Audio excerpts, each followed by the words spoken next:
Topic है Markovnikov का नियम, यानी असममित द्विबंध पर हैलोजन अम्ल HBr, इसको हाइड्रोजन ब्रोमाइड भी कहते हैं, का योग होता है तो ऋणात्मक भाग उस कार्बन परमाणु पर जुड़ता है जिस पर हाइड्रोजन परमाणुओं की संख्या सबसे कम होती है।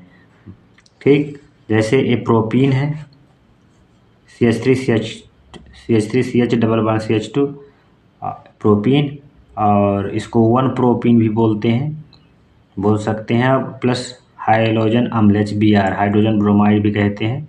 इसका योग होगा तो पहले जो हाइड्रोजन ब्रोमाइड है 2 भागों में डिवाइड होगा, H+ और Br नेगेटिव में। तो ये जो ऋणात्मक भाग है ये जिस कार्बन पर सबसे कम हाइड्रोजन है उस पर ऐड होगा, जुड़ेगा। अब देखते हैं कि कौन कार्बन को पहला माना जाएगा। इस कार्बन को माना जाएगा, क्योंकि ये जो डबल बंध है इस कार्बन को मानते हैं, तो इसमें नज़दीकी है, नज़दीक में जुड़ा है, तो इसको पहला कार्बन गिनेंगे, इसको दूसरा, इसको तीसरा। तो ये पहला कार्बन में 2 हाइड्रोजन है, दूसरा कार्बन में 1 हाइड्रोजन है, तीसरे कार्बन में 3 हाइड्रोजन है, तो सबसे अधिक है इसमें तीसरे में। तो जो ऋणात्मक भाग है ये दूसरे वाले कार्बन में जुड़ेगा। जो डबल बंध है ये यहाँ सिंगल बंध हो जाएगा, और ये एक बंध इधर आकर के, और ये ब्रोमीन जो है ऋणात्मक भाग यहाँ पास जुड़ जाएगा इस प्रकार। ठीक ना, तो यहाँ सिंगल बंध हो जाएगा, तो इसका नाम हो जाएगा 2 ब्रोमोप्रोपेन। तो मार्कोनिकॉफ का नियम में हम यही जानकारी हुआ कि वैज्ञानिक का नाम है, एक मार्कोनिकॉफ नाम के वैज्ञानिक थे जो नियम दिए।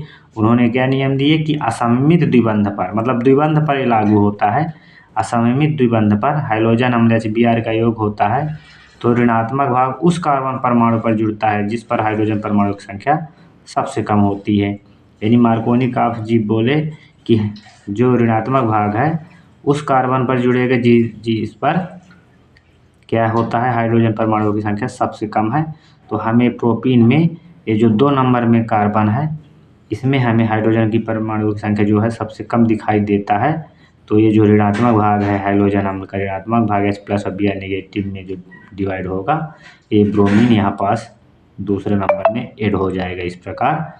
और जो ये हाइड्रोजन है तो यहाँ फिर CH3 हो जाएगा, क्योंकि ये सिंगल बंद हुआ तो बैलेंस बनाने के लिए जो हाइड्रोजन है इसमें जुड़ जाएगा।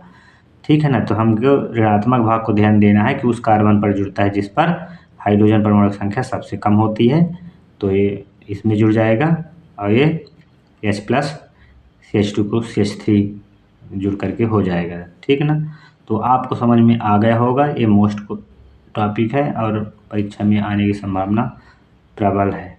ठीक, थैंक यू।